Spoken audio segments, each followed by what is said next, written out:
করা যায়, অনেকদিন করলে হয়তো সুবিধাজনক হবে, সেটা আমরা কথা বলে তারপর ডিসিশন নিব।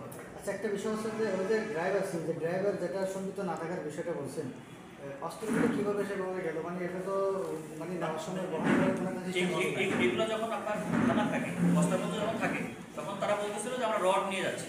দেখতে কিন্তু যখন জিজ্ঞেস করতে থাকলে ভাঙা পাকা থাকলে, হ্যাঁ হ্যাঁ, না না, তারাই বলতেছিল যে আমি রড নিয়ে যাচ্ছি।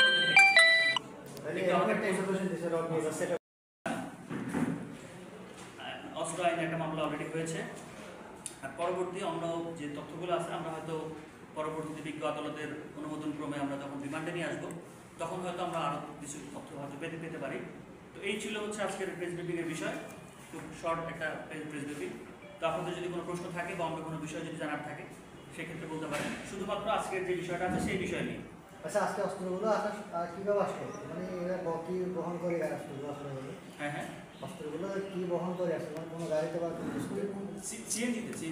সিএনজিতে বহন করে নিয়ে আসছে। এবং এই অস্ত্রগুলা এই এখন যেভাবে দেখছেন এইভাবে ছিল না, এগুলো খণ্ড বিখণ্ড করা ছিল, সেগুলো আমরা প্রদর্শনের জন্য আমরা করেছি আর সংযোজন করেছি। এখন তো ডেলি তো ধরেন হাজারখানিক 500 মতো সিএনজি যাচ্ছে, এই সিএনজিতে অস্ত্র আসতেছে, সেটা আপনারা কি গোপন সংবাদ ভিত্তিতে পেয়েছেন না এমনি নিয়মিত? আমাদের নিয়মিত চেকপোস্ট হয়, আর কিছু কিছু সিএনজি দেখলেও বোঝা যায় যে এখানে কি অবস্থা হতে পারে, আর এই ব্যাপারে আমাদের একটা গোপন সংবাদ ছিল। তো আমরা ওই হিসাবেই আমাদের একটু নজরদারিটা একটু বেশি ছিল, তৎপরতা একটু বেশি ছিল। ঠিক আছে। যারা যেসব আসামিদেরকে আপনারা গ্রেফতার করেছেন, তারা মূলত অস্ত্রগুলো খাদের কাছে নিয়ে যাচ্ছে, এরকম কোনো তথ্য পেয়েছেন কিনা? এখনো পর্যন্ত তারা যেটা বলেছে, তারা মসজিদে নিয়ে যাচ্ছিল, ওখানে একজন রিসিভ করবে। আমরা এখনো পর্যন্ত অতদূর পর্যন্ত সুযোগটা পাইনি। আমরা হয়তো রিমান্ডে এনে তাদের কাছ থেকে তথ্যগুলো নিয়ে ধীরে ধীরে হয়তো আগানোর সুযোগ থাকবে। তাদের বিরুদ্ধে পরবর্তীতে আর কোনো মানে পরবর্তী আপডেটটা এখনো দেওয়া যাচ্ছে। তাদের সাথে বাসকারীর কোনো সম্পৃক্ততা আছে কিনা, এখানে বাসকারী উল্টে যাচ্ছে অথবা কোনো সম্পর্ক আছে কিনা? আমাদের এই 2 নম্বর যে আসামি, তার বাসা হচ্ছে বাঁশখালীতে।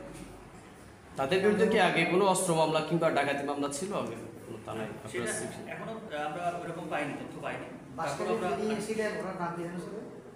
ওনার নাম হচ্ছে ইলিয়াস, মোহাম্মদ ইলিয়াস। আচ্ছা, একটা প্রশ্ন ছিল, প্রশ্নটা হচ্ছে যে উক্ত মামলা আসামি তো 2 জন, অবশ্যই সিএনজিতে করে যাচ্ছে, ওই সিএনজি চালক আসামি হচ্ছে না? না, এখনো পর্যন্ত আমরা তার কাছ থেকে যতটুকু জিজ্ঞাসাবাদ করেছি, তারপরে যত তথ্যগুলো পাচ্ছি, আমরা কোনোভাবেই সে মানে এর সাথে জড়িত থাকার মতো কোনো ধরনের তথ্য প্রমাণ আমরা পাইনি। যেহেতু সে নিয়মিতভাবেই সে মসজিদ থেকে যায়, এবং আমরা খোঁজ নিয়েছি যে ওইখানে সে ওই সিএনজির গ্যাসগুলো যে হয় সকালবেলা সে করে, তো সেই হিসাবেই সে যাচ্ছিল। তো যাওয়ার পথেই তারা পেটুয়াতে ওই প্রথম আসামি যে সাক্ষাৎ হোসেন, পরবর্তীতে টুইটং বাজার থেকে আরেকজন। তাদের বিরুদ্ধে আপনারা আদালতের মধ্যে কতদিনের রিমান্ড আবেদন করবেন?